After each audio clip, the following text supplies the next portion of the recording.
আরামবাগের একটি বেসরকারি নার্সিংহোমে অদ্ভুত দর্শন ও অপরিণত এক শিশুর জন্ম হয় সোমবার সকালে। শিশুটিকে দেখে ভেঙে পড়েন পরিবারের লোকেরা। চিকিৎসকরা বলছেন ফলিক অ্যাসিডের অভাবে এই ঘটনা ঘটেছে। আরামবাগের একটি নার্সিংহোমে রবিবার রাতে খানাকুলের পোল গ্রামের এক গৃহবধূ সন্তান প্রসবের জন্য ভর্তি হন। সোমবার সকাল 10টা নাগাদ সিজার করে ডাক্তার অনিন্দ সুন্দর দাস সন্তান প্রসব করান। ওই গৃহবধূর এটি প্রথম সন্তান এবং তিনি পুত্র সন্তান প্রসব করেন। শিশুটিকে দেখার পরই চমকে ওঠেন চিকিৎসক থেকে শুরু করে ওটির মধ্যে থাকা সকলেই। একেবারে অদ্ভুত দর্শন ও অপরিণত এক শিশুর জন্ম হয়। শিশুটিকে দেখে ভেঙে পড়ে তার পরিবারের লোকেরা। জন্মের পরে শিশুটিকে পাঠানো হয় আরামবাগ মহকুমা হাসপাতালে। হাসপাতালের এসএনসিইউতে বাচ্চাটি ভর্তি আছে। ডাক্তার অনিন্দ সুন্দর দাস জানিয়েছেন শিশুটির ব্রেন তৈরি হয়নি।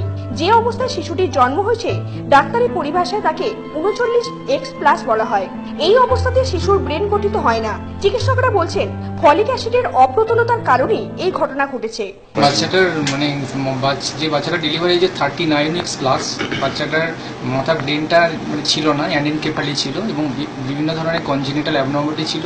বাচ্চাটাকে নর্মালি করা যেত না, ওই জন্য সিজার করে বাচ্চাটাকে মায়ের কনসেন্ট নিয়ে বার করা হয়েছে। গর্ভসঞ্চারের পর প্রথম 4 মাস গর্ভবতী মায়েদের ফলিক অ্যাসিড প্রয়োজন হয়। যখনই এই ফলিক অ্যাসিডের ডেফিসিয়েন্সি তৈরি হয় তখনই এরকম অস্বাভাবিক শিশুর জন্ম হয়। এই রোগটা হচ্ছে নর্মালি এটা ফলিক অ্যাসিড ডেফিসিয়েন্সির জন্য হয়। যদি কোনো মা যদি তার প্রেগনেন্সি আসার আগে থেকে যদি 1-2 মাস আগে থেকে যদি ফলিক অ্যাসিড খায় এবং এটা প্রথম 4 মাস বাচ্চা পেটে আসার পর যদি কন্টিনিউ করে তাহলে এই রোগটা নর্মালি ধরা পড়ে না। এটা আর্লি ডায়াগনোসিস করতে গেলে আমরা এটা 5 মাসে ওই 18 থেকে 20 উইক্সের মধ্যে আল্ট্রাসাউন্ড করলে এই রোগটা ধরা যায়। চিকিৎসকরা মনে করছেন যেহেতু এই শিশুটির ব্রেন গঠিত হয়নি তাই তার পক্ষে বেঁচে থাকা অস্বাভাবিক। বাচ্চাটা বাঁচার চান্স কম, কারণ বাচ্চার মাথায় ব্রেনই নেই। কারণ ব্রেন না থাকলে কোনো বাচ্চা বাঁচে না, কারণ বাচ্চার রেসপিরেটরি সেন্টারটি ব্রেনে থাকে। তবে আরামবাগ মহকুমা হাসপাতালের চিকিৎসকরা শিশুটিকে বাঁচিয়ে রাখার চেষ্টা করছেন এবং বাচ্চাটা হওয়ার পর কিছুক্ষণ বেঁচে ছিল, ওই জন্য আমরা আরামবাগ এসএনসিইউতে ট্রান্সফার করেছি।